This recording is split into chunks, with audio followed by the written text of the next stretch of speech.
प्यारे परीक्षार्थियों, कैसे आप सब लोग। मैं आशा करता हूं कि आप लोग सब स्वस्थ होंगे और अच्छे होंगे। कितने बच्चों को मेरी आवाज आ रही है? कि ऑडियो और वीडियो क्लियर है बेटा? तो कल कितने बच्चे प्रेजेंट थे, एक बार हाथ ऊपर कर लेंगे। कल के सेशन में कितने लोगों को मजा आया? वैसा ही सेशन आज भी हम फिर से करेंगे। कितने लोग रेडी है, कितने लोग एक्साइटेड है, प्लीज एक बार हाथ ऊपर कर लेंगे। कितने लोग एक्साइटेड है, प्लीज एक बार हाथ ऊपर कर लेंगे। सबको मजा आने वाला है। आज हम फिर से वही क्वेश्चन करेंगे जो हमारी बीपीएससी टीआरई में आने वाले क्वेश्चंस है। देखो बेटा, होता क्या है कि कुछ थीम इतने इंपॉर्टेंट होते हैं जो बीपीएससी बार बार बार बार पूछती है। एग्जामिनर क्या करता है, एक ही क्वेश्चन को उठाता है और उस एक ही क्वेश्चन को उठा के कॉपी पेस्ट हर एग्जाम में करता है। वो खुद से क्वेश्चंस भी नहीं बनाते। तो मैंने कुछ थीम्स आइडेंटिफाई किए हैं, वो थीम्स आपके एग्जाम में आने की संभावना बहुत ज्यादा है। तो प्लीज केयरफुली एंड तक सेशन को देखिए। एंड में आप लोगों के लिए एक सरप्राइज है। तो आते हैं हम आज के मोटिवेशन के ऊपर। मोटिवेशन क्या कहता है? कांटे भी चुभेंगे, कांटे भी चुभेंगे, पत्थर भी गड़ेंगे, ये मंजिलों के रास्ते हैं दोस्तों, ये यूं ही तंग करेंगे। हो सकता है कि आप में से बहुत सारे लोग निराश हो सकता है कि आप में से बहुत सारे लोग हताश हो कि सर एग्जाम नहीं हो रहा है। लेकिन रुकना नहीं है बेटा, थमना नहीं है बेटा। ये क्या है? ये सक्सेस का रास्ता है। इसमें कांटे तो चुभेंगे, इसमें तो कठिनाई आएंगी। रोज सुबह उठना है, रोज सुबह उठ के पढ़ाई करनी है और इसी जोश के साथ में हम स्टार्ट करते हैं आज का हमारा सेशन। तो पहला क्वेश्चन ये रहा आप सब लोगों के स्क्रीन के ऊपर। कितने लोगों को दिखाई दे रहा है? ये रहा आप सब लोगों के स्क्रीन के ऊपर। तो पहला सवाल क्या कहता है कि पृथ्वी के चारों ओर हवा की अदृश्य फिल्म को, गैसीय आवरण को क्या कहा जाता है? The gases envelope of the invisible film of air surrounding the earth is called as. क्या उसे आयन मंडल कहते हैं? क्या उसे शोभ मंडल कहते हैं? क्या उसे समताप मंडल कहते हैं? क्या उसे वायुमंडल कहते हैं? Ionosphere, troposphere, stratosphere, atmosphere. बताओ बच्चों, इसका आंसर क्या है? HSSC कांस्टेबल में पूछा गया सवाल। एटमॉस्फेयर एक बहुत ही इंपॉर्टेंट थीम है। एटमॉस्फेयर के ऊपर बार बार सवाल पूछते हैं कि नॉर्मल लैप्स रेट क्या है, शोभ मंडल क्या है, उसकी हाइट कितनी है। उसके बाद में ओजोन के बारे में सवाल पूछते हैं। फिर पूछते हैं कि कौन सी लेयर में जब हम ऊपर जाएंगे तो टेम्परेचर बढ़ता है, घटता है। तो ये जो एटमॉस्फेयर है ये बहुत इंपॉर्टेंट है। तो इसका आंसर क्या होगा? बहुत सारे बच्चे बोल रहे हैं सर डी इसका आंसर होगा। तो यस, डी इसका आंसर होगा। बहुत बढ़िया, बहुत बढ़िया। चलो अगला सवाल क्वेश्चन नंबर टू ओजोन के बारे में पूछा है। वायुमंडल में पाई जाने वाली ओजोन परत कहां मिलती है आपको? Ozone layer is found in atmosphere with in. Ozone layer कहां मिलेगी? 10 से 30 किलोमीटर के अंदर, 10 से 50 किलोमीटर के अंदर, 50 से 100 किलोमीटर के अंदर, या 100 से 200 किलोमीटर के अंदर? इसका उत्तर क्या होगा? DSSB TGT में पूछा गया सवाल है। DSSB TGT में पूछा गया सवाल है और यह सवाल आपके बीपीएससी में आने की संभावना बहुत ज्यादा है। तो बताएं आपके ओजोन लेयर का हाइट कितना है? 10 से 30, 10 से 50, 50 से 100 या 100 से 200? उत्तर क्या होगा? बहुत सारे बच्चे गलत उत्तर दे रहे हैं, 50 से 100 बोल रहे हैं, 50 से 100 बोल रहे नहीं, 50 से 100 नहीं है। इसका उत्तर क्या है? इसका उत्तर है 10 से 50। 10 किलोमीटर से 50 किलोमीटर के अंतराल में आपको ओजोन लेयर देखने को मिलेगा। थोड़ा सा डिटेल में इसको देख लेते हैं। यहां देखो, मान लेते हैं कि आप लोग यहां पे खड़े हो, आप लोग जमीन के ऊपर खड़े हो। जैसे जैसे आप ऊपर जाओगे टेम्परेचर क्या होगा? कम होगा, क्योंकि एटमॉस्फेयर थिन होते जा रहा है। तो टेम्परेचर क्या होना चाहिए? कम होना चाहिए, जो कि होता भी है। पर जैसे ही आप ट्रोपोस्फियर से स्ट्रेटोस्फियर में एंटर करते हो टेम्परेचर बढ़ जाता है। अब सवाल है टेम्परेचर क्यों बढ़ जाता है? क्योंकि यहां पे ओजोन की परत होती है, इसीलिए टेम्परेचर बढ़ जाता है। फिर उसके बाद ट्रोपोस्फियर, स्ट्रेटोस्फियर, फिर उसके बाद में आप मेसोस्फियर में जब जाते हो, फिर उसके बाद में स्ट्रेटोस्फियर, ट्रोपोस्फियर, स्ट्रेटोस्फियर और अगले स्फीयर में जब आप जाते हो तो क्या होता है? यहां पे टेम्परेचर वापस से कम होना शुरू होता है।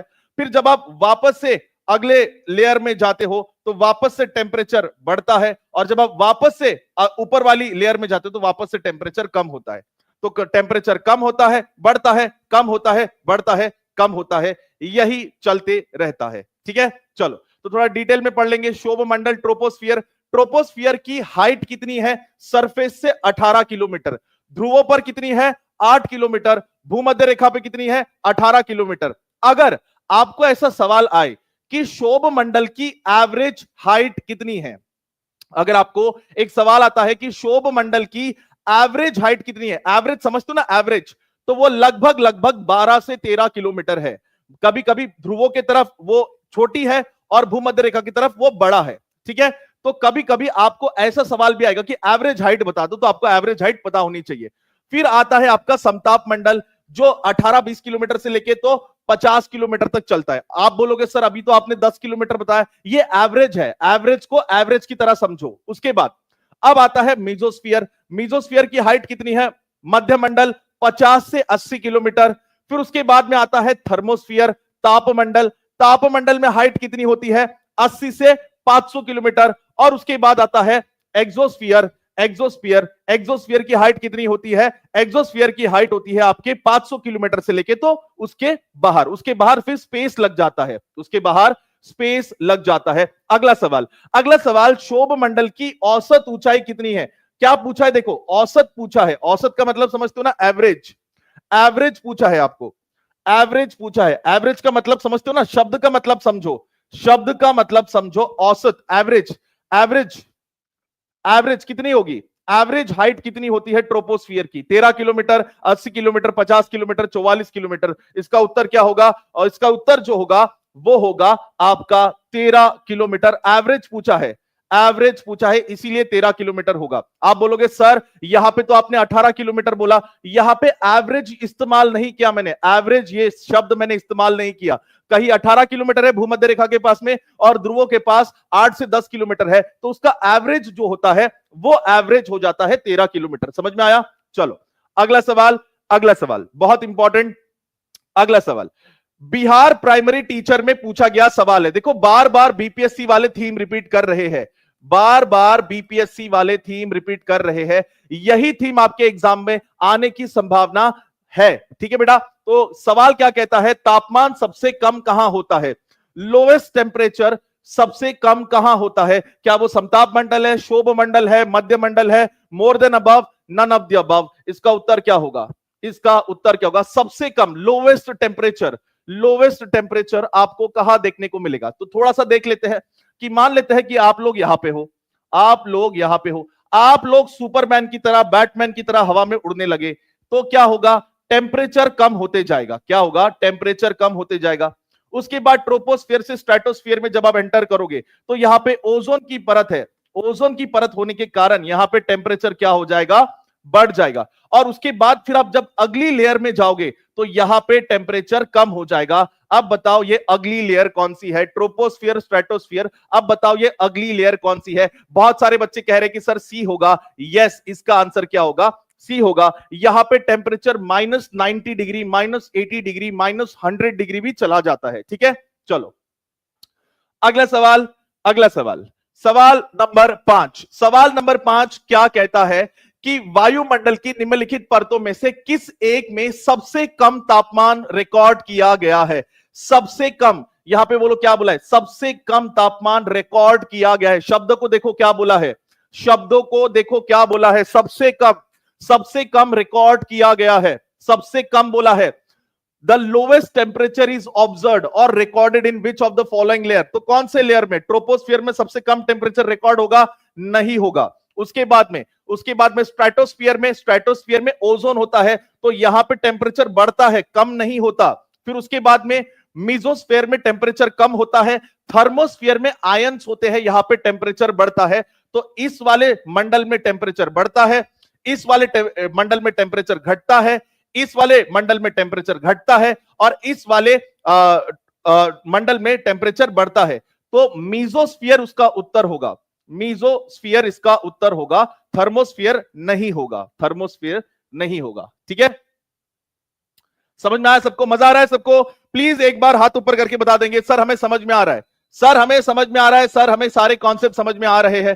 प्लीज एक बार हाथ ऊपर करके बता देंगे, troposphere, stratosphere, mesosphere, thermosphere, exosphere. और इसका एक टेक्निक है याद करने का, कल भी मैंने बताया था, एक और बार बता देता हूं, आपको बस इतना याद रखना है, आपको बस इतना याद रखना है। Thank you so much, thank you so much to everyone, thank you so much to everyone, thank you so much to everyone.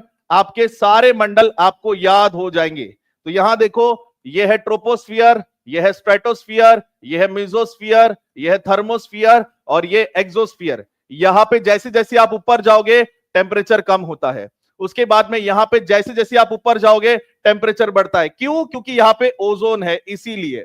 उसके बाद में इससे बाहर निकलोगे तो यहां पे टेम्परेचर क्या होगा? कम होगा। सबसे कम टेम्परेचर यही होता है -90 से लेके तो -100 डिग्री सेल्सियस तक। उसके बाद जैसे आप इस मंडल में जाओगे टेम्परेचर क्या होगा? टेम्परेचर वापस से बढ़ेगा। टेम्परेचर क्यों बढ़ेगा? क्योंकि यहां पे पॉजिटिवली चार्ज आयंस होते हैं और उसके बाद में स्पेस लग जाता है, उसके बाद में अंतरिक्ष लग जाता है। यहां पे टेम्परेचर वापस कम हो जाता है क्योंकि यहां पे अंतरिक्ष लग जाता है। ठीक है, समझ में आ गया? Thank you so much to everyone. सबको समझ में आ गया? टेम्परेचर कम होता है, बढ़ता है, कम होता है, बढ़ता है। Very very important. समझ में आ गया? समझ में आ गया?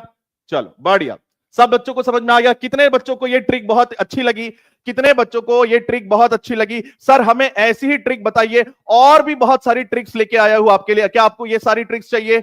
अगर आपको ट्रिक्स चाहिए तो बता दीजिए, कमेंट्स में बता दीजिए, सर हमें ऐसी ट्रिक्स चाहिए, हमें ऐसी और ट्रिक्स चाहिए, सर हमें ऐसी और ट्रिक्स चाहिए ताकि जल्दी जल्दी सारी चीजें याद हो जाए, याद करने में तकलीफ ना हो। चलो छठा प्रश्न क्या कहता है कि निम्नलिखित में से किस क्षेत्र में वर्ष भर से अधिकतम मात्रा में ऊष्मा प्राप्त होती है? Which of the following zone receives maximum amount of heat during the year? वो कौन सा जोन है, वो कौन सा एरिया है जहां पे सबसे ज्यादा ऊष्मा पड़ती है? वो कौन सा क्षेत्र है? क्या वो टेम्परेट जोन है? क्या वो टॉराइड जोन है? क्या वो उष्ण कटिबंधीय क्षेत्र है? समतोष्ण कटिबंधीय क्षेत्र है? ध्रुवीय कटिबंधीय क्षेत्र है? या more than above? None of the above. CTET में पूछा गया सवाल है, बीपीएससी में पूछे जाने की संभावना 100% है। बीपीएससी में पूछे जाने की संभावना 100% है। एनसीईआरटी से ये सवाल बनाया है, एनसीईआरटी से, एनसीईआरटी का ये सवाल है, एनसीईआरटी का सवाल है। इसलिए कहता हूं कि बार बार इंपॉर्टेंट टॉपिक्स लेके आ रहा हूं कि बीपीएससी में पूछे जाने की 100% संभावना है। तो इसका उत्तर क्या होगा? टॉरइड जोन होगा, टेम्परेट जोन होगा, फ्रिजिड जोन होगा, नन ऑफ द अबव होगा? इसका उत्तर क्या होगा सर? इसका उत्तर जो होगा वो होगा ए, उष्ण कटिबंधीय क्षेत्र। तो चलो इसको एक बार देख लेते हैं हम लोग, मैप के थ्रू देख लेते हैं, क्योंकि मैप के बिना बच्चों समझ नहीं सकते।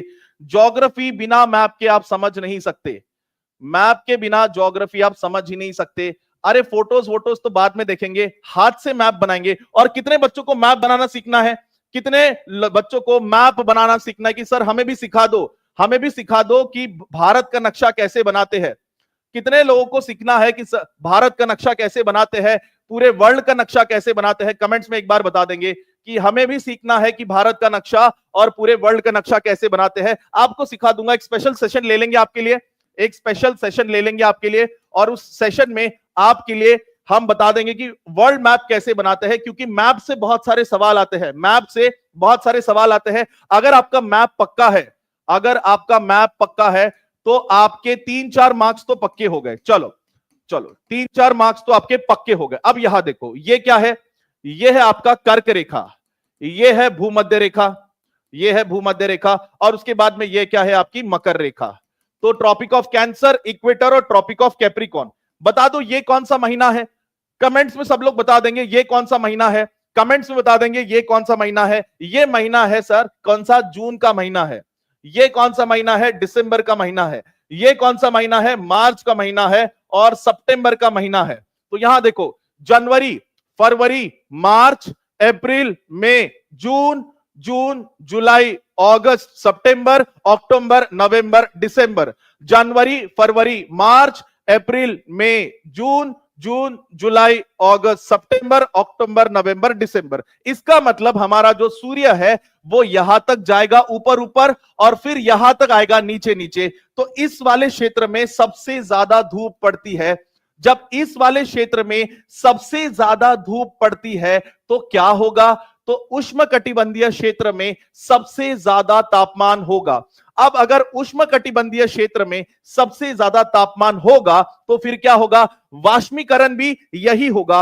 अगर वाष्मीकरण भी यही होगा, अगर वाष्मीकरण भी यही होगा, तो मुझे एक बात बताओ कि सबसे ज्यादा बादल कहां बनेंगे? इसी वाले क्षेत्र में बनेंगे। और अगर सबसे ज्यादा बादल इसी वाले क्षेत्र में बनेंगे तो सबसे ज्यादा वर्षा कहां होगी? इसी वाले क्षेत्र में सबसे ज्यादा वर्षा होगी। और इसी वाले क्षेत्र में दुनिया के हरे भरे जंगल, चाहे वो अमेज़न फॉरेस्ट हो, चाहे वो कॉन्गो फॉरेस्ट हो, चाहे वो आपका इंडोनेशियन फॉरेस्ट हो, तो यही आपको सारे फॉरेस्ट मिलेंगे। इसका मतलब जब बारिश होगी तो जंगल होगा, जंगल होगा तो प्राणी होंगे। समझ में आया?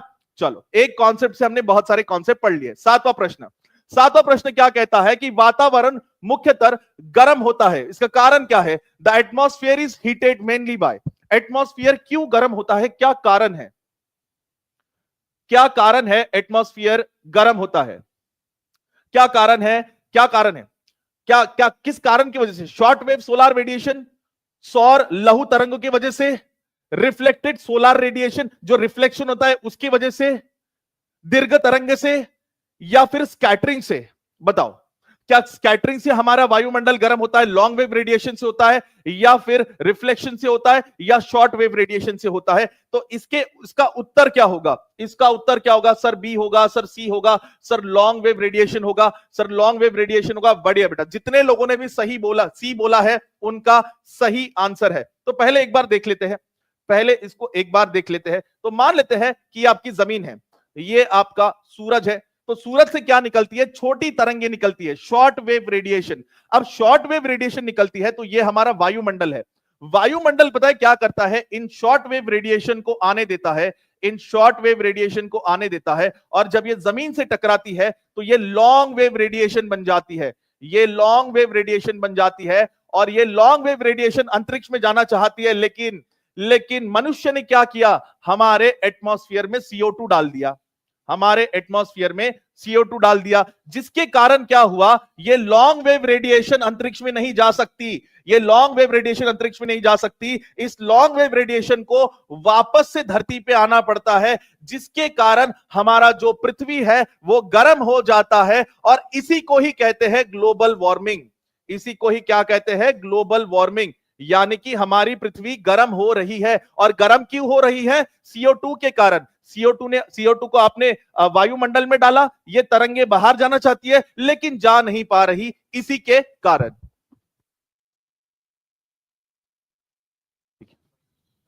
चलो, आठवां प्रश्न क्या कहता है कि the earth radiates energy to atmosphere in. ये हो गया हमारा, ये हो गया हमारा। चलो अगला प्रश्न कहते हैं नाइन्थ सवाल, what is the normal lapse rate in troposphere. शोभ मंडल में सामान्य हास्य दर क्या है? नॉर्मल लैप्स रेट क्या है? आप कितना मीटर ऊपर जाओगे तो कितना टेम्परेचर कम होगा? आप कितना मीटर ऊपर जाओगे तो कितना टेम्परेचर कम होगा? क्या आप 6000 मीटर ऊपर जाओगे तो 6.5 डिग्री सेल्सियस टेम्परेचर कम होगा? क्या आप 1000 डिग्री ऊपर जाओगे तो 9.8 डिग्री सेल्सियस टेम्परेचर कम होगा? क्या आप 1000 मीटर जाओगे तो 5.5 डिग्री सेल्सियस टेम्परेचर कम होगा? More than above, none of the above. BPSC में पूछा गया सवाल है, और 60th बीपीएससी में सवाल पूछा गया है, और 62nd बीपीएससी में पूछा गया सवाल है, इंपॉर्टेंट सवाल है। तो इसका उत्तर क्या होगा? इसका उत्तर क्या होगा? कोई बच्चा कहता है कि बी होगा, कोई कहता है कि सी होगा, कोई कह रहा है कि नहीं नहीं, ये गलत उत्तर है। इसका आंसर है ए। जो बच्चे पेड़ में मुझसे पढ़े हैं उन बच्चों को मैंने ये बताया था कि हर 1 किलोमीटर के ऊपर, 1000 मीटर मतलब क्या होता है? 1000 मीटर मतलब 1 किलोमीटर, 1 किलोमीटर के ऊपर। तो अगर आप 1 किलोमीटर आसमान में उड़ोगे, 1 किलोमीटर आसमान में उड़ोगे तो 6.5 डिग्री सेल्सियस टेम्परेचर कम होते जाएगा, धीरे धीरे धीरे धीरे धीरे कम होते जाएगा, धीरे धीरे कम होते जाएगा। तो इसका उत्तर क्या है? इसका उत्तर है ए, इसका उत्तर है। यहां देखो, यहां देखो, ये ट्रोपोस्फियर है, ट्रोपोस्फियर से आप ऊपर ऊपर ऊपर ऊपर जाओगे टेम्परेचर कम होता है, फिर आप स्ट्रेटोस्फियर में जाता हो तो टेम्परेचर बढ़ता है। टेम्परेचर बढ़ क्यों रहा है? क्योंकि यहां पे ओजोन है। फिर उसके बाद आप जाते हो मीजोस्फियर में, टेम्परेचर और कम होता है। फिर उसके बाद जाते हो थर्मोस्फियर में, क्योंकि यहाँ पे आयन से टेम्परेचर बढ़ रहा है। तो ये जो लाइन आप देखते हो ना, एनसीईआरटी में दिया है, ये एनसीईआरटी में दिया है। तो ये जो लाइन आप देख रहे हो ना, टेम्परेचर कम हो रहा है, फिर टेम्परेचर बढ़ रहा है, फिर टेम्परेचर कम हो रहा है, फिर टेम्परेचर बढ़ रहा है। तो ये है एनसीईआरटी में, एनसीईआरटी में डायग्राम दिया है, ये एनसीईआरटी से पूछा गया ही सवाल है ये, ठीक है। जो एग्जामिनर पेपर बनाता है वो एनसीईआरटी के बाहर नहीं बनाता, आपको डिटेल में एनसीईआरटी पढ़नी पड़ेगी। अगर उसमें छोटा सा बक्सा भी है ना, तो वो बक्सा भी आपको पढ़ाऊंगा, और मैं डिटेल में पढ़ाता भी हूं बेटा, ठीक है। चलो आगे, अगला सवाल ये कहता है, 10वां सवाल क्या कहता है कि निम्नलिखित में से कौन सी गैस ग्रीन हाउस गैस नहीं है। तो सबसे पहले समझो, बहुत सारे बच्चों का ये डाउट होगा, ये ग्रीन हाउस होता क्या है, ये हरे कलर का घर होता क्या है। पहले आंसर दे दो, बाद में डिटेल में समझाऊंगा। केवीएस एलडीसीई में पूछा गया सवाल है, बहुत इंपॉर्टेंट सवाल है। तो बताओ ग्रीन हाउस गैस कौन सी नहीं है, ग्रीन हाउस गैस कौन सी नहीं। ओजोन, ऑक्सीजन, क्लोरोफ्लोरोकार्बन और कार्बन डाइऑक्साइड। तो इसका उत्तर क्या होगा, इसका उत्तर क्या होगा सर, यस सी इसका उत्तर होगा, सी इसका उत्तर होगा। अब बहुत सारे बच्चों को यह डाउट होगा, सर ये ग्रीन हाउस होता क्या है, ये तो समझा दो। देखो ग्रीन हाउस क्या होता है, होता कुछ नहीं है, सिंपल सा कॉन्सेप्ट है। अब मान लो जहां पे ठंडी बहुत पड़ती है, जिस क्षेत्र में ठंडी बहुत पड़ती है, तो वहां पे तापमान बहुत कम होता है। अब कुछ लोग पता है क्या करते हैं, एक घर बना लेते हैं, एक घर बना लेते हैं और उसके अंदर खेती करना शुरू करते हैं, उसके अंदर खेती करना शुरू करते हैं। अब यहां पे क्या होता है, इस घर के ऊपर एक पट्टी लगी होती है। ये पट्टी क्या करती है, सूरज की रोशनी को आने तो देती है लेकिन वापस नहीं जाने देती, जिसके कारण यहां पे वातावरण जो है वो गर्म हो जाता है, जिसकी वजह से ये जो पौधे हैं ये फल फूल पाते हैं। ये होता है ग्रीन हाउस, ये होता है ग्रीन हाउस। ग्रीन हाउस का मतलब ये होता है। अब इसी को अगर आप पृथ्वी के संदर्भ में देखोगे तो क्या होता है, जो आपका सूरज की छोटी तरंगे है, ये सूरज की जो छोटी तरंगे है, जब ये हमारी जमीन पे पड़ती है तो ये छोटी तरंगे हमारे जमीन पे पड़ के वापस अंतरिक्ष में जाना चाहती है, वापस बड़ी तरंगे बनके अंतरिक्ष में जाना चाहती है। लेकिन हमने क्या किया, मानव ने, हमने क्या किया कि हमारे अंतरिक्ष में हमने CO2, क्लोरोफ्लोरोकार्बन और बहुत सारी गैसेस डाल दी, जिसके कारण ये जो बड़ी तरंगे है ये अंतरिक्ष में नहीं जा सकती, जिसके कारण हमारी पृथ्वी जो है वो गर्म हो जाती है। इसी को ही हम ग्लोबल वार्मिंग कहते हैं। और इसका असर क्या होता है कि हिमनद पिघलते हैं, ग्लेशियर्स पिघल जाते हैं, बहुत भयंकर साइक्लोन्स आते हैं, उसकी वजह से बारिश भी बहुत भयंकर आती है। तो इसे ही कहते हैं ग्रीन हाउस गैस इफेक्ट और ग्लोबल वार्मिंग। समझ में आया सबको, सबको समझ में आया, चलो सबको समझ में आया, हाथ ऊपर कर लेंगे एक बार। चलो एक बहुत ही बढ़िया अनाउंसमेंट है आप सब लोगों के लिए, आज टीचिंग परीक्षा के ऊपर सभी कोर्सेज के ऊपर 70% ऑफ है। तो जिन बच्चों को लगता है कि उन्हें टीचिंग परीक्षा में एनरोल होना चाहिए तो प्लीज आज 12 बजे से पहले एनरोल हो जाए, क्योंकि टीचिंग परीक्षा में ज्योग्राफी सिर्फ पढ़ाई नहीं जाती, ज्योग्राफी इमेजिन भी करवाई जाती है। चलो अगला सवाल, सवाल नंबर 11, सवाल नंबर 11 कोरियलिस बल के ऊपर सवाल पूछा है। उत्तरी गोलार्ध में कोरियलिस बल हवाओं को विपेशित करता है, कौन से दिशा में ढकलता है, कौन से दिशा में डिफ्लेक्ट करता है, कौन से दिशा में डिफ्लेक्ट करता है। In the northern hemisphere the Coriolis force deflect wind in which direction, क्या वो लेफ्ट बाय या राइट यानी कि दाएं टुवर्ड्स द सेंटर, या केंद्र की तरफ, या उच्च दबाव की तरफ। अब बताओ इसका उत्तर क्या होगा, ए होगा, बी होगा, सी होगा, डी होगा। यूपीएससी में पूछा गया सवाल है, मेरे बच्चों को इतना ट्रेन करवा दूंगा कि यूपीएससी के क्वेश्चन भी हलवा लगने लगेंगे। यूपीएससी 2023 में पूछा गया सवाल है, कोरियलिस बल मैंने डिटेल में पढ़ाया था कि नॉर्दर्न साइड में यानी कि उत्तरी गोलार्ध में कोरियलिस बल कौन सी साइड हवाओं को डिफ्लेक्ट करता है, तो वो है राइट हैंड साइड। वो क्या है, right hand side, sorry right hand side. इसका उत्तर क्या होगा, राइट हैंड साइड। इसको आप देख लो एक बार, इसको आप देख लो, इसको थोड़ा सा डिटेल में समझते हैं क्योंकि डिटेल के बिना कुछ नहीं होता, डिटेल में समझते इसको। यहां देखो, एक सेकेंड रुक जाओ बस, यहां देखो,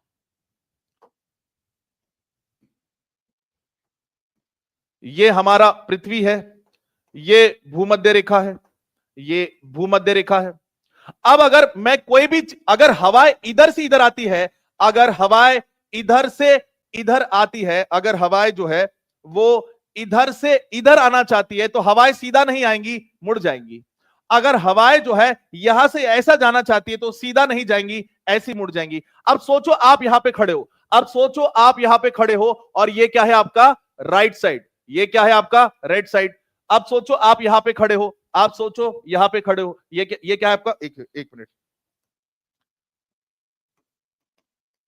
अब ये क्या है आपका लेफ्ट साइड, ये क्या है आपका लेफ्ट साइड। तो नॉर्दर्न साइड में ये मुड़ते हैं राइट की तरफ और सदर्न साइड में ये मुड़ते हैं लेफ्ट की तरफ। ये है आपकी नॉर्थ ईस्ट की ट्रेड की विंड, ये क्या है नॉर्थ ईस्ट ट्रेड, ट्रेड की हवा है, ये ट्रेड की हवा है ना कि नहीं। और ये क्या है, ये है आपकी साउथ ईस्ट ट्रेड, ये है आपकी साउथ ईस्ट ट्रेड की हवा है। ये हवाएं मैंने डिटेल में पढ़ाए थे, ये हवाएं मैंने डिटेल में पढ़ाए थे, ठीक है। चलो प्रश्न नंबर 12वां, प्रश्न क्रमांक 12 क्या कहता है कि सूर्य से पृथ्वी की कितनी दूरी है। What is the distance between earth and sun. तो अर्थ और सन के बीच में कितना डिस्टेंस है। तो ये है आपका सन, ये है आपका अर्थ, तो इन दोनों के बीच में कितना डिस्टेंस है, कितना डिस्टेंस है। क्या वो 93 मिलियन मील है, क्या 103 मिलियन मील है, या 83 मिलियन मील है। More than above, none of the above. इसका आंसर क्या होगा, इसका आंसर क्या होगा सर। सी इसका आंसर होगा। बहुत लोग बोल रहे हैं सर सी इसका आंसर होगा, सर 93 होगा, सर ई होगा। नहीं, इसका आंसर क्या है, ए इसका आंसर है 93 मिलियन माइल्स। सवाल किसमें पूछा है, माइल्स में पूछा है, किलोमीटर में नहीं पूछा। बीपीएससी को भी पता है कि सब लोगों को पता है कि पृथ्वी और सूरज के बीच में 15 करोड़ किलोमीटर का फासला है। 15 करोड़ किलोमीटर का फासला है, माने कि 150 मिलियन किलोमीटर का फासला है। लेकिन बीपीएससी भी चालाक है, उसने किलोमीटर में सवाल नहीं पूछा, उसने माइल्स में सवाल पूछा।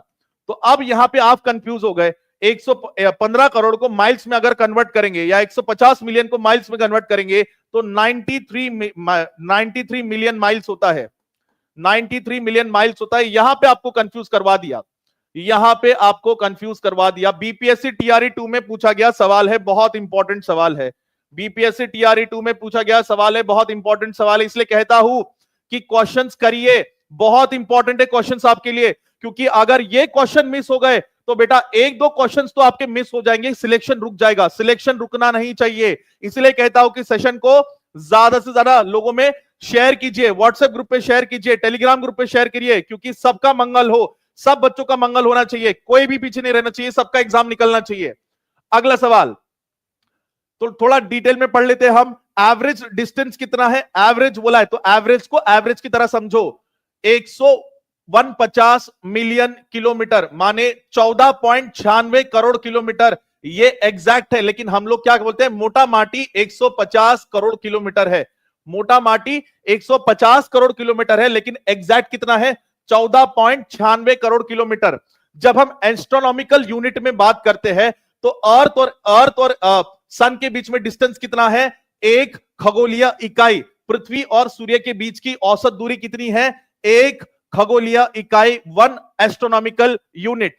अब कल मैंने पेरिहीलियन और एपहीलियन भी पढ़ाया था।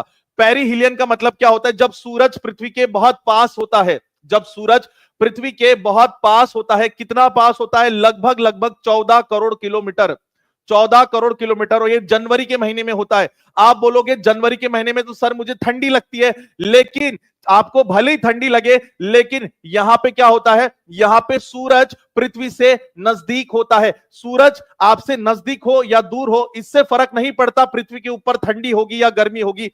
सूरज टेढ़ा होगा या ऐसा होगा, उसके ऊपर निर्भर करता है। उसके बाद आते हैं एपहीलियन। एपहीलियन में क्या होता है, सूरज जो है पृथ्वी से बहुत दूर होता है, और पृथ्वी से क्या होता है, बहुत दूर होता है। और महीना कौन सा होता है, जुलाई का होता है। कितना दूर होता है, लगभग 115 करोड़, मतलब 15 करोड़ के आसपास, 15 करोड़ के आसपास, ठीक है। तो 1 करोड़ की दूरी आती है, 1 करोड़ की दूरी आती है। तो पृथ्वी अगर, सूरज अगर पास में होगा तो इसका मतलब यह नहीं कि गर्मी होगा तब ठंडी होती है। जब सूरज दूर होगा तो इसका मतलब यह नहीं है कि ठंडी होगी तब गर्मी होती है। समझ में आया सबको, कंफ्यूज नहीं होना, यहां सवाल पूछा जा सकता है। आप बोलोगे सूरज पास में तो गर्मी है, सूरज दूर है तो ठंडी है, ऐसा नहीं होता है, ऐसा नहीं होता है। सूरज कितना टेढ़ा है, सूरज कितना टेढ़ा है उसके ऊपर निर्भर करता है। सूरज कितना टेढ़ा है, यहां देखो, ये हमारा सूरज है, ये हमारा सूरज है, और ये हमारी पृथ्वी है। यहां देखो, ये हमारी पृथ्वी है, ये पृथ्वी है, ठीक है, ये पृथ्वी है, ये पृथ्वी है।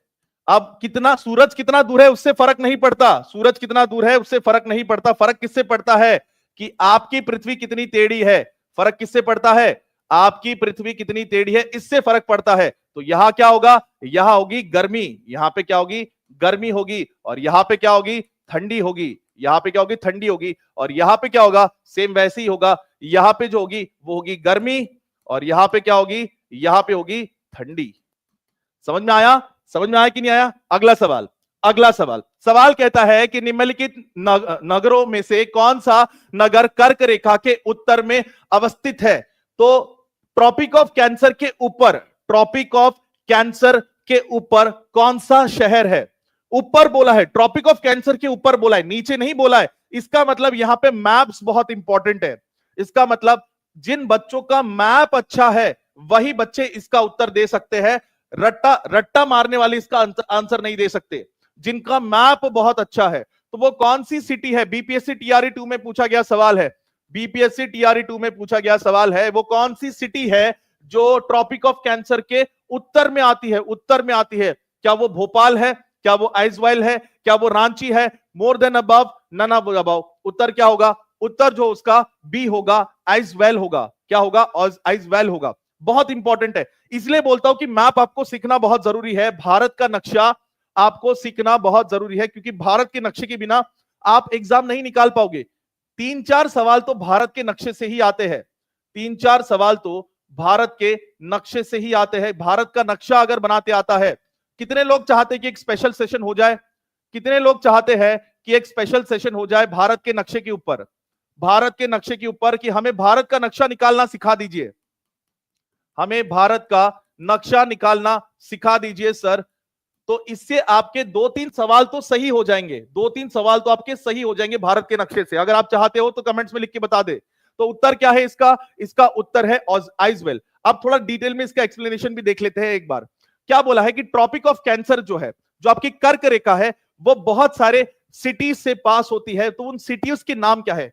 सिटीज के नाम क्या है? तो पहले सिटी का नाम क्या है? गुजरात से देखो, टोटल कितने हैं? 8 ऐसे स्टेट्स है जहां से ट्रॉपिक ऑफ कैंसर पास होती है। तो ट्रॉपिक ऑफ कैंसर कहां कहां से पास होती है? ट्रॉपिक ऑफ कैंसर पास होती है गुजरात से, राजस्थान से, मध्य प्रदेश से। आपको ये याद रखना है, सवाल आता है छत्तीसगढ़ से, उसके बाद झारखंड से, उसके बाद वेस्ट बंगाल से, उसके बाद त्रिपुरा से, और उसके बाद मिजोरम से। उसके बाद भोपाल, रांची, उदयपुर कर्क रेखा के आसपास या उसके दक्षिण में स्थित है। Very very important, Bhopal, Ranchi और उदयपुर। उदयपुर कहां है? राजस्थान में। झारखंड, रांची कहां है? झारखंड में। भोपाल कहां है? भोपाल है मध्य प्रदेश में। तो ये 3 जो सिटीज है, ये कर्क रेखा के एक तो आसपास है या फिर उसके दक्षिण में है। उत्तर में कौन है? उत्तर में आइजवाल है। उत्तर में कौन है? उत्तर में आइजवाल है। उसके बाद क्या बोला है? आगरा। आगरा में उत्तर प्रदेश में जो आगरा है, आगरा जो है वो कर्क रेखा के उत्तर में आता है। वेरी वेरी इंपॉर्टेंट, आगरा जो है वो कर्क रेखा के उत्तर में आता है।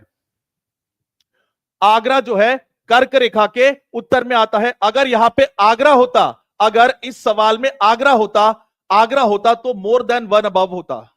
अगर इस सवाल में रांची की जगह अगर आगरा होता, यहां पे अगर आगरा होता तो इसका उत्तर क्या होता? इसका उत्तर होता आइजवाल भी है और आगरा भी है, मोर देन 1 अबव होता, मोर देन 1 अबव। ठीक है, चलो आगे बढ़ते हैं। अगला सवाल, क्वेश्चन नंबर 14। भारत के कुल भूमि क्षेत्र में पर्वतों का हिस्सा कितना है? भारत के कुल जो भूमि क्षेत्र है उसमें पर्वतों का कितना हिस्सा है? What percentage of India's total geographical area is covered by mountain? क्या वो 30% है? क्या वो 27% है? क्या वो 40% है? More than above, none of the above. तो एक बार देख तो लेते हैं कि भारत में कहां कहां आपको पहाड़ देखने को मिलते हैं। तो एक बार देख लेते हैं, यहां पे देख लो, इसी मैप में देख लेते हैं आपको पहाड़ कहां कहां देखने को मिलेंगे। इसलिए बोलता हूं कि मैप बहुत इंपॉर्टेंट है, इसलिए बोलता हूं कि मैप बहुत इंपॉर्टेंट है। तो ये देखो, ये पूरा पहाड़ी क्षेत्र है, ये पूरा पहाड़ी क्षेत्र है, फिर बाद में ये पूरा पहाड़ी क्षेत्र है, ये पूरा पहाड़ी क्षेत्र है, ये पूरा पहाड़ी क्षेत्र है, फिर उसके बाद में ये आधा ये टूटा हुआ है, ये पूरा नहीं है।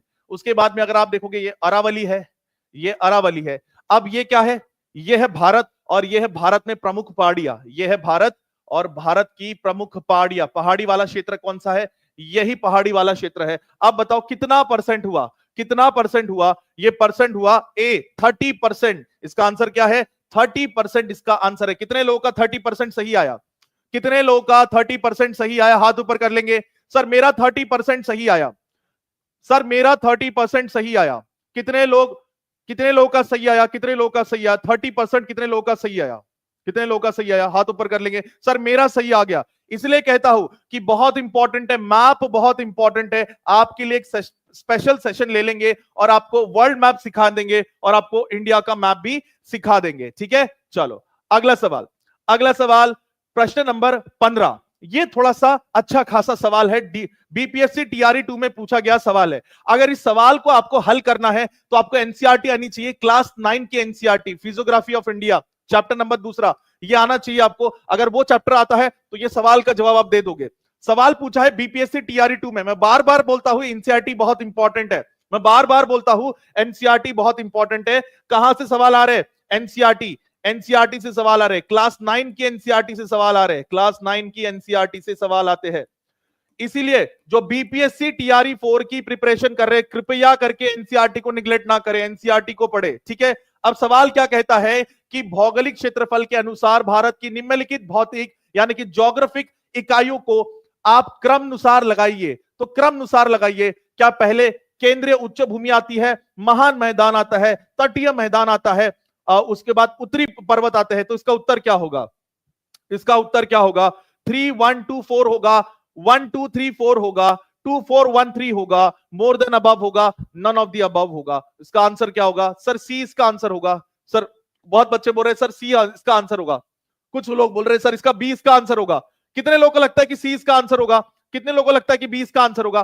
तो बहुत सारे बच्चे बोल रहे हैं सर सी होगा, बी होगा। चलो सी और बी को जाने देते हैं। सबसे पहले हम लोग मैप देख लेते हैं, सबसे पहले हम लोग मैप देख लेते हैं। मैप में मजा आएगा। जब तक मैप नहीं समझिए, बार बार बोलता हूं मैप आना चाहिए, बार बार बोलता हूं मैप आना चाहिए। अगर मैप नहीं आएगा तो आपके 3-4 मार्क, 3-4 क्वेश्चंस तो ऐसे ही छूट जाएंगे। मैप नहीं आएगा। मैप को जिसने निगलेक्ट किया, आपने कितने लोगों ने अपने घर में मैप लाके रखा है? कितने लोगों ने अपने घर पे मैप लाके रखा है और अपने दीवार पे चिपकाया है? कितने लोग रोज मैप को देखते हैं? कितने लोग रोज मैप को देखते हैं? कमेंट्स में बता देंगे कि सर हम रोज मैप को देखते हैं और रोज मैप की प्रैक्टिस करते हैं, रोज मैप की प्रैक्टिस करते हैं। कितने लोग अपने घर पे मैप लाके रखे? एक बार बता देंगे। यहां देखो, ये क्या है? ये है आपके मैदान। ये क्या है? आपके मैदान है। ये नॉर्दर्न प्लेन है आपके, ये मैदान है। ठीक है, ये मैदान है आपके। तो ये है आपके प्लेन। ठीक है, उसके बाद में ये क्या है? ये है आपका हिमालय का क्षेत्र। ये है आपका हिमालय। ठीक है, हिमालया। फिर उसके बाद में ऑप्शंस में क्या है? और क्या है ऑप्शंस में? आपका northern mountain, coastal planes, coastal plain, तटीय तटीय इलाका, तटीय इलाका। तटीय इलाका कहां है? तटीय इलाका कहां है? तटीय इलाका ये है, ये तटीय इलाका है, ये तटीय इलाका है आपका, ये तटीय इलाका है, ये तटीय इलाका है आपका। उसके बाद सवाल क्या है? सवाल क्या है? उसके बाद क्या पूछा है? Northern mountains, coastal plain, great plain, central highland. Central highland किधर है आपका? Central highland.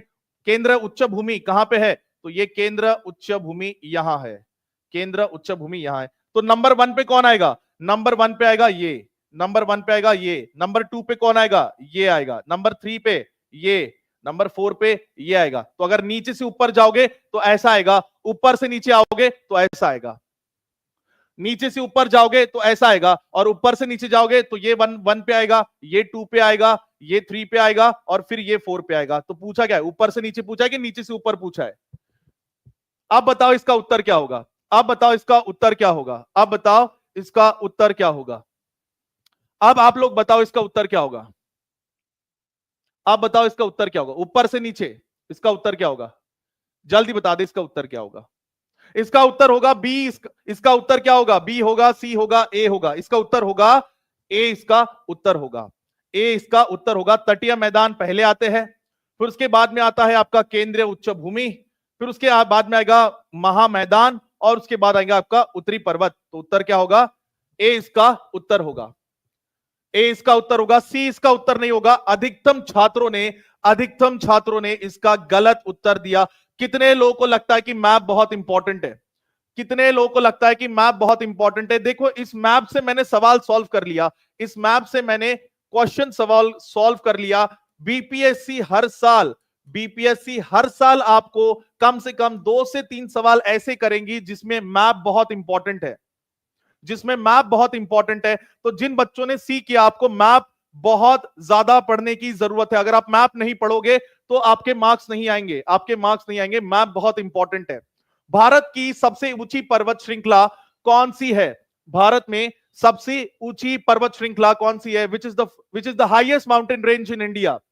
Which is the highest mountain range in India? वापस से टीआरई में पूछा गया सवाल है, कितने बार बोलूं, कितने बार बोलूं? एनसीईआरटी में पूछा गया सवाल है, एनसीईआरटी का पूछा गया सवाल है। क्लास 9 की एनसीईआरटी है, चैप्टर नंबर 2 है इसका, चैप्टर नंबर 2 है, चैप्टर नंबर 2 क्लास 9 की एनसीईआरटी अगर आप देखोगे खोल के तो सवाल पूछा गया है। बार बार बोलता हूं एनसीईआरटी बहुत इंपॉर्टेंट है। तो इसका आंसर क्या होगा? क्या कंचनजंगा होगा, एवरेस्ट होगा, K2 होगा, गॉडविन अस्टिन?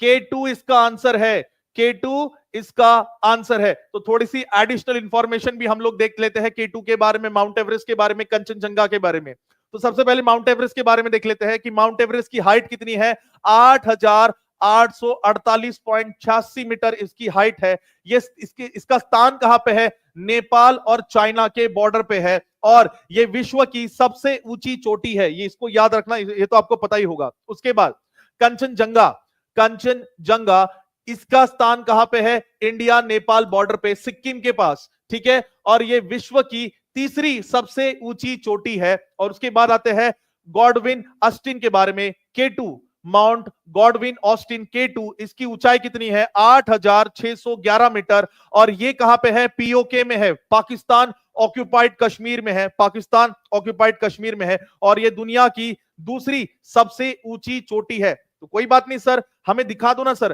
कितने लोग K2 पर्वत पे जाना चाहते हैं? कितने लोग K2 पर्वत पे जाना चाहते हैं?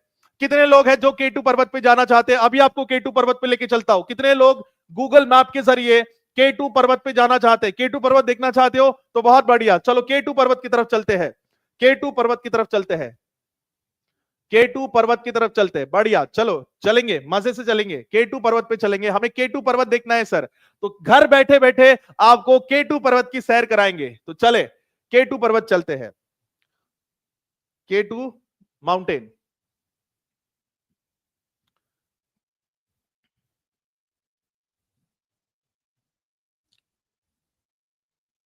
एक सेकेंड बस रुक जाए, 2 सेकेंड में हम K2 पर्वत पे हो जाएंगे। K2 माउंटेन, यस, हम आ गए K2 पे। चलो K2 पे चले। ये है हमारा K2, ये है हमारा K2 जिसकी बात हम लोग कर रहे थे, जिसकी बात हम लोग कर रहे थे। ये है K2, ये देखिए, इसको अगर आप देख सकते हो तो ये ऐसे दिखाई देता है, ऐसे दिखाई देता है K2। देखो ये है उसका ऊपर वाला शिखर K2। ऐसे आपके लिए लाइट्स भी ऑफ कर देंगे, 3D में दिखा देंगे आपको, आपके लिए लाइट्स भी ऑफ कर देंगे। ये है K2। बहुत सारे लोग हर साल K2 की चढ़ाई करते हैं और बहुत सारे लोग मारे भी जाते हैं। तो ये है K2, देख सकते हो बेटा, ये है K2, देख सकते हो, ये है K2। तो टीचिंग परीक्षा में ऐसी पढ़ाई होती है, डिटेल में पढ़ाया जाता है और इमेजिन करके पढ़वाया जाता है, ठीक है। चलो आते हैं हमारे नेक्स्ट क्वेश्चन की तरफ। सबको मजा आ रहा है? एक बार हाथ ऊपर करके बता देंगे, सबको मजा आ रहा है? सबको मजा आ रहा है? एक बार हाथ ऊपर करके बता देंगे, क्या हम 2000 का टारगेट पूरा कर सकते हैं? अभी 1900 बच्चे हमें देख रहे हैं, तकरीबन 1900 बच्चे हमें देख रहे हैं। क्या हम 2000 का टारगेट पूरा कर सकते हैं? तो इस सेशन को जल्दी से जल्दी शेयर करिए अपने दोस्तों के साथ, अपने व्हाट्सएप ग्रुप पे, टेलीग्राम ग्रुप पे, ताकि बाकी लोगों को भी इस सेशन का मजा उठाने को मिले। तो सबका मंगल हो, सभी लोगों का मंगल हो, सभी लोगों की एग्जाम क्रैक हो जाए। चलो अगला सवाल, गंगा नदी के दक्षिण किनारे से मिलने वाली सबसे बड़ी सहायक नदी कौन सी है? Which is the largest tributary of Ganga river joining from the south bank? दक्षिण से पूछा है, क्या पूछा है? दक्षिण किनारे से, क्या पूछा है? दक्षिण किनारे से पूछा है, दक्षिण किनारे से पूछा है। लार्जेस्ट बताओ, लार्जेस्ट पूछा है, गंगा नदी के दक्षिण किनारे से मिलने वाली सबसे बड़ी सहायक नदी, क्या वो कोसी है? क्या वो गंडक है? क्या वो सोन नदी है? More than above, none of the above, more than above, none of the above. इसका आंसर क्या होगा? जल्दी बता दे सब लोग, इसका आंसर क्या होगा? इसका आंसर जो होगा वो सोन नदी होगा, सोन नदी होगा। बीपीएससी में पूछा गया सवाल है, बीपीएससी टीआरई 2 18/12/2023 पेपर नंबर 2 में पूछा गया सवाल है। मैं बार बार कहता हूं कुछ टॉपिक ऐसे हैं, चाहे रिवर हो गया, माउंटेन हो गया, पठार हो गए, उसके बाद में मैप हो गया, उसके बाद में उसके बाद में लोकेशन हो गया, उसके बाद में अगर आप देखोगे तो सहायक नदियां कौन सी होती है, ये हो गया, उसके बाद में वाटरफॉल हो गया। ये सारे इंपॉर्टेंट टॉपिक्स है जो बार बार बीपीएससी पूछती है। मैं बार बार कहता हूं कि प्रीवियस ईयर पेपर को एनालाइज करें, प्रीवियस ईयर पेपर को ऐसे ही एनालाइज करते हैं कि बीपीएससी को क्या अच्छा लगता है। तो बीपीएससी को रिवर अच्छी लगती है तो हम रिवर खिला देंगे, बीपीएससी को माउंटेन अच्छा लगता है तो हम माउंटेन लेके आएंगे, बीपीएससी को एटमॉस्फेयर अच्छा लगता है तो हम एटमॉस्फेयर के क्वेश्चन करेंगे, बीपीएससी को मैप के क्वेश्चन अच्छे लगते हैं तो हम लोग मैप के क्वेश्चन करेंगे। ठीक है, चलो अब थोड़ा इसको डिटेल में देख लेते हैं।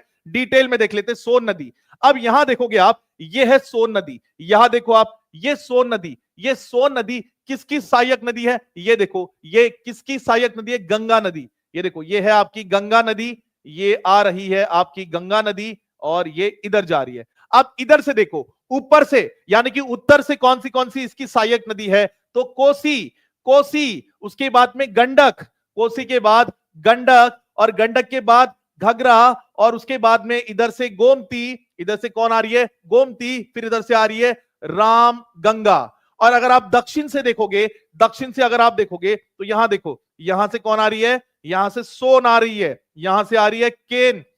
ये कौन है, ये आपकी यमुना है, यमुना की सहायक नदी केन हो गया, बेतवा हो गया, सिंध हो गया, और यहां पे चंबल, ये है चंबल। तो यमुना की ये सहायक नदी हो गई और गंगा की ये सहायक नदी हो गई। ठीक है, ये सहायक नदी हो गई। ठीक है, समझ में आया सबको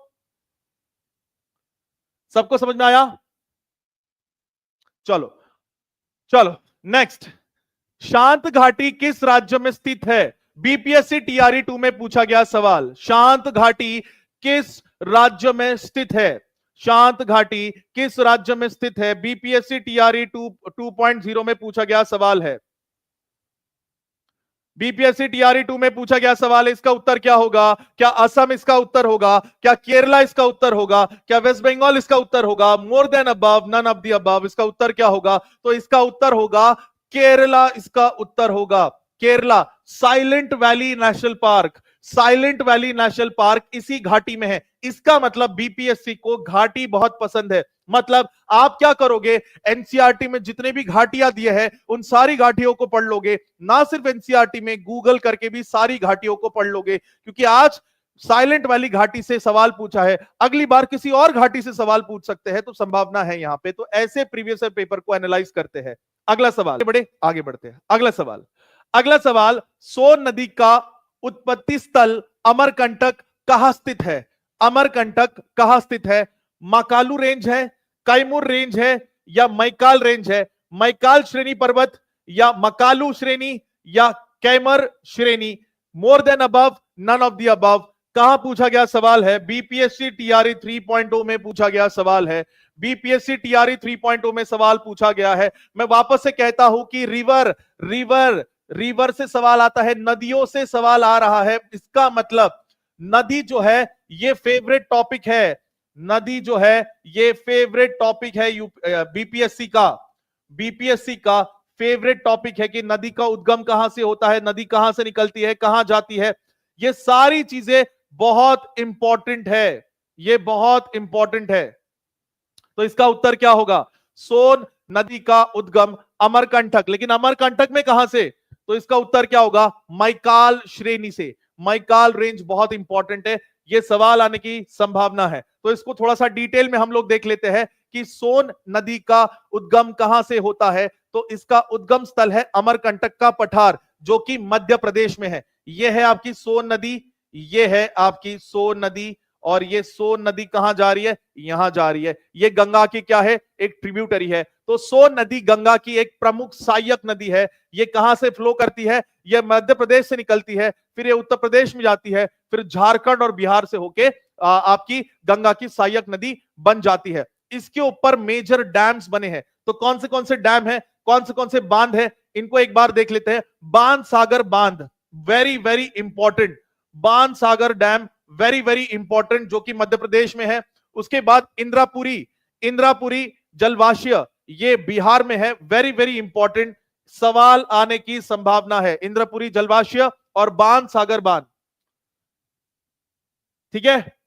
चलो उसके बाद में यहां देखो आप, माइकाल हिल रेंज कहां पे, यहां पे ये है माइकाल, ये है माइकाल श्रेणी, ये है माइकाल श्रेणी। यहां से बाकी अन्य नदियों का भी उद्गम होता है। तो सोन नदी का तो होता ही होता है, जो कि गंगा की एक सहायक नदी है, लेकिन नर्मदा का उद्गम भी यहां से ही होता है। और जोहिला रिवर जो है, जोहिला रिवर, उसका भी उद्गम यहीं से होता है। सवाल आने की संभावना है नर्मदा कहां से निकलती है, ठीक है। समझ में आया सबको? चलो अगला सवाल क्वेश्चन नंबर 21। कौन सी नदी भारत और नेपाल के बीच सीमा बनाती है? वो कौन सी रिवर है, वो कौन सी नदी है? Which river forms the boundary between India and Nepal? क्या वो गंडक है, क्या वो कोसी है, क्या वो काली है? मैं बार बार कहता हूं, टीआरई 3 में पूछा गया सवाल है। मैं कितने बार बोलूं, मैं बोल बोल के थक चुका हूं कि बीपीएससी का फेवरेट टॉपिक क्या है। बीपीएससी का फेवरेट टॉपिक है रिवर्स। बीपीएससी का फेवरेट टॉपिक है रिवर्स। उन्हें नदियां बहुत ज्यादा पसंद है, बीपीएससी को नदियां बहुत ज्यादा पसंद है। तो हर बार वो नदियों से सवाल करते हैं, तो आपको नदियां पढ़ के जानी ही जानी है। नदियों को नहीं छोड़ना है। अगर नदियों को छोड़ दिया तो आपका एग्जाम नहीं निकलेगा। टीआरई 3 में पूछा गया सवाल है, टीआरई 4 में तो 100% नदियों से सवाल आएंगे ही आएंगे। तो उत्तर क्या है? क्या वो गंडक है, क्या वो कोसी है, क्या वो काली है? More than above, none of the above. इसका उत्तर क्या होगा? इसका उत्तर क्या होगा? काली इसका सही उत्तर होगा। काली इसका सही उत्तर होगा। काली जो होगा वो इसका सही उत्तर होगा। एक बार मैप में भी हम लोग देख लेते हैं,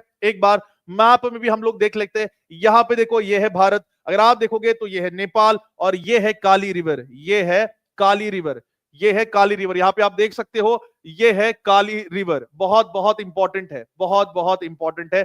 अगला सवाल, oxbow lake are found in, oxbow lake, चाप झील कहां पाई जाती है? ऑक्सबो लेक, तो यहां पे अगर आप ऑक्सबो लेक देख सकते हो, तो नदी देखो, नदी बह रही है। जब नदी में बाढ़ आ जाती है तो नदी का पानी बढ़ जाता है। धीरे धीरे क्या होता है? धीरे धीरे ये होता है कि नदी सिकुड़ जाती है, और जब नदी सिकुड़ जाती है तो इसका एक भाग अलग निकल जाता है। इसे ही कहते हैं ऑक्सबो लेक। इसे ही क्या कहते हैं? Oxbow lake. इसे क्या कहते हैं? इसे कहते हैं ऑक्सबो लेक। तो ऑक्सबो लेक कहां पाया जाता है? क्या आपको हिमनद में मिलेगा? क्या आपको नदी की घाटी में मिलेगा? क्या रेगिस्तान में मिलेगा? मोर than above, none of the above. TRE 2 में भी पूछा गया सवाल है, और टीआरई 3 में भी पूछा गया सवाल है। एनसीईआरटी से पूछा गया सवाल है, एनसीईआरटी से सवाल पूछा गया है। तो कहां है इसका? नदी में। नदी में। थोड़ा सा डिटेल में आपको समझा देता हूं, तो एक ज्योग्राफर थे, जिन ज्योग्राफर का नाम था डेविस। एक ज्योग्राफर थे जिनका नाम था डेविस।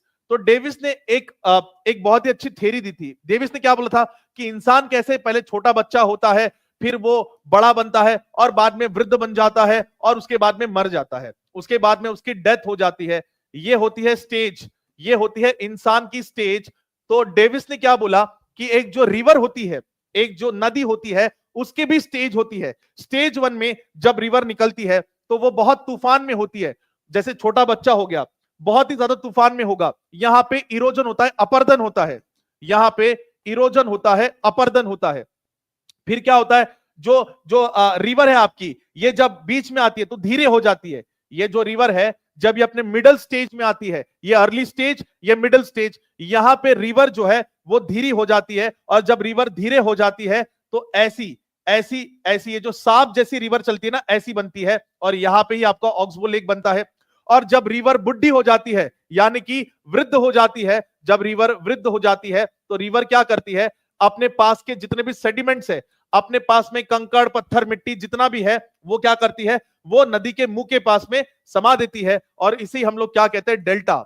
इसे हम लोग क्या कहते हैं? डेल्टा। तो नदी की कितने स्टेज होती है? 3 स्टेज होती है। पहले स्टेज में नदी क्या करती है? इरोजन करती है, अपर्दन करती है। दूसरे स्टेज में वो सांप जैसा घूमना शुरू कर देती है। तीसरे स्टेज में डेल्टा बनाती है। तो ये डेविस नाम के ज्योग्राफर ने ये एक कॉन्सेप्ट दिया था। मुझे लगा थोड़ा डिटेल में पढ़ाना चाहिए, तो मैंने पढ़ा दिया।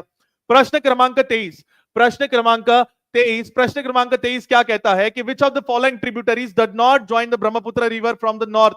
निम्नलिखित में से कौन सी सहायक नदी ब्रह्मपुत्र से उत्तर दिशा से नहीं मिलती?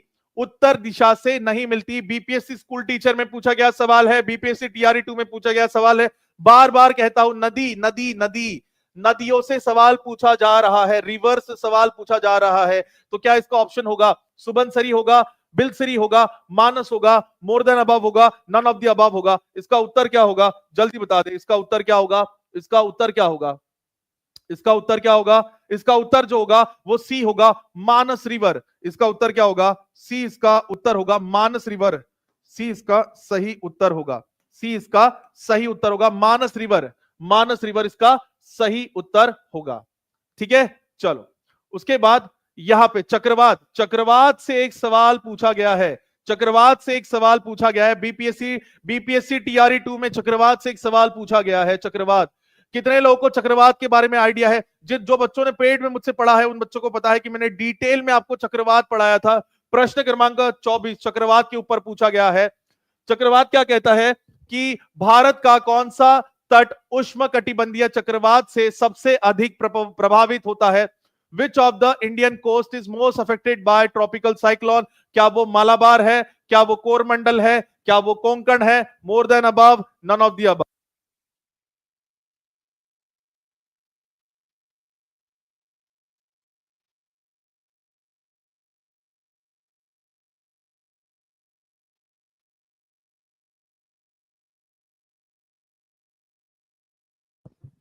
चलो इसका उत्तर क्या होगा? इसका उत्तर, इसके लिए आपको मैप जानना जरूरी होगा। इसके लिए आपको मैप जानना जरूरी होगा। कल मैंने आपको समझाया था कि यहां पे कोंकण कोस्ट कहां पे है? महाराष्ट्र और गोवा के बीच में। ये कौन सा कोस्ट है? ये कोंकण कोस्ट है। कोंकण कोस्ट है। उसके बाद में यहां पे केरला और कर्नाटका के बीच में कौन सा कोस्ट है? ये कौन सा कोस्ट है? ये कौन सा कोस्ट है? ये मालाबार कोस्ट है। ये मालाबार कोस्ट है। और फिर यहाँ पे तमिलनाडु और आंध्र प्रदेश के बीच में कौन सा कोस्ट है? तो ये आपका कौन सा कोस्ट है? कोरोमंडल कोस्ट है। कोरोमंडल कोस्ट है। तो यहाँ पे अधिक चक्रवात आते हैं, अधिक चक्रवात आते हैं। यहाँ पे हर साल चक्रवात आता है। और चक्रवात कहां कहां इफेक्ट पड़ाता है? तो यहां देखो, ये क्या है? उड़ीसा है। उड़ीसा में हर साल चक्रवात आता है। उसके नीचे क्या है? आंध्र प्रदेश। आंध्र प्रदेश में हर साल चक्रवात आता है, लाखों लोगों की जान जाती है। कभी कभी बंगाल की खाड़ी में भी चक्रवात आता है। और बंगाल की खाड़ी में जब चक्रवात आता है तो इसका असर किसके ऊपर पड़ता है? तो बांग्लादेश के ऊपर इसका सबसे ज्यादा असर पड़ता है। बांग्लादेश के ऊपर इसका सबसे ज्यादा असर पड़ता है। तो इसका उत्तर क्या होगा? सही उत्तर क्या होगा? 20 का सही उत्तर होगा। 20 का सही उत्तर होगा। अब आते हैं हम हमारे आखिरी प्रश्न की तरफ। अभी हम आते हैं हमारी आखिरी प्रश्न की तरफ। आखिरी प्रश्न, चलो आखिरी प्रश्न से पहले यह सवाल पूछा जाता है, यह सवाल पूछा जाता है कि जो आपका साइक्लोन है, उष्णकटिबंधीय चक्रवात जो है, उसको अलग अलग जगह क्या कहते हैं? तो हिंद महासागर में इसे चक्रवात यानी कि साइक्लोन कहते हैं। अटलांटिक महासागर में इसे हरिकेन कहते हैं। अटलांटिक महासागर मतलब कनाडा हो गया, यूएसए हो गया। तो यूएसए में इसे क्या कहते हैं? यूएसए में इसे हरिकेन कहते हैं। उसके बाद में western Pacific Ocean and South China Sea, South China Sea में, चाइना में इसे टाइफून कहते हैं। जापान में भी इसको टाइफून कहते हैं। अगर सवाल पूछा जाए कि जापान में उष्णकटिबंधीय चक्रवात को क्या कहते हैं, तो इसे टाइफून कहते हैं। और ऑस्ट्रेलिया में यानी कि पश्चिमी ऑस्ट्रेलिया में इसे वीली वीली कहते हैं। इसे क्या कहते हैं? इसे वीली वीली कहते हैं। बहुत इंपॉर्टेंट है, सवाल पूछा जाता है। आखिरी सवाल बीपीएससी टीआरई 2 में पूछा गया सवाल है। बीपीएससी टीआरई 2 में पूछा गया सवाल है। यहां पे मिट्टी से सवाल किया गया है। मैं आपको बताया मिट्टी से सवाल आते हैं। कल भी मैंने आपको सवाल करवाया था। सवाल ये कहता है कि which type of soil is found in Ganga plains? Ganga का मैदान किस प्रकार की मिट्टी से भरा है? गंगा का मैदान किस प्रकार की मिट्टी से भरा है? क्या वो काली मिट्टी है? क्या वो लाल मिट्टी है? क्या वो जलोढ़ मिट्टी है? Alluvial soil, red soil, black soil, more than above, none of the above? इसका आंसर क्या होगा? इसका आंसर क्या होगा? तो इसका आंसर जो होगा वो सी इसका आंसर होगा। थोड़ा सा एक एक्सप्लेनेशन कर लेते हैं, उसके बाद में आप लोग जा सकते हो।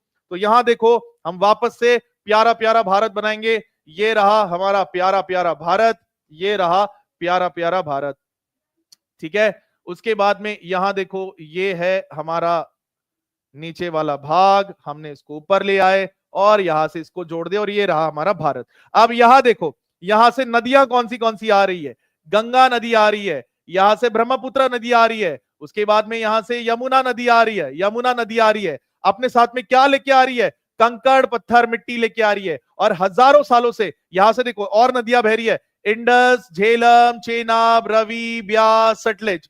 तो हजारों सालों में इन नदियों ने क्या किया, अपने साथ जो भी कंकड़ पत्थर मिट्टी ले आए उसको यहां पे बिछा दिया। इसीलिए देखो, ये जो भाग है, ये जो उत्तरी मैदान है, कृषि के लिए बहुत ही अच्छा है, कृषि करने के लिए बहुत ही अच्छा है। इसे हम कहते हैं नॉर्दर्न प्लेन कहते हैं। इसे हम इसे क्या कहते हैं, हम इसे नॉर्दर्न प्लेन कहते हैं।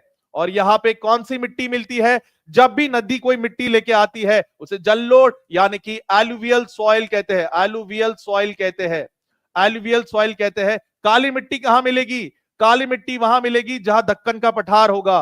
काली मिट्टी कहां मिलेगी, जहां दक्कन का पठार होगा, काली मिट्टी यहां मिलेगी।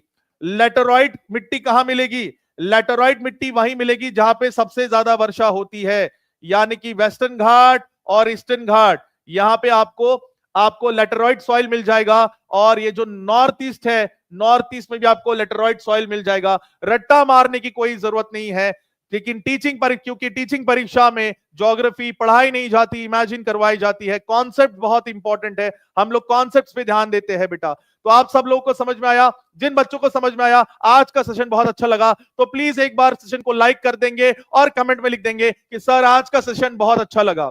कमेंट्स में लिख देंगे कि आज का सेशन बहुत अच्छा लगा।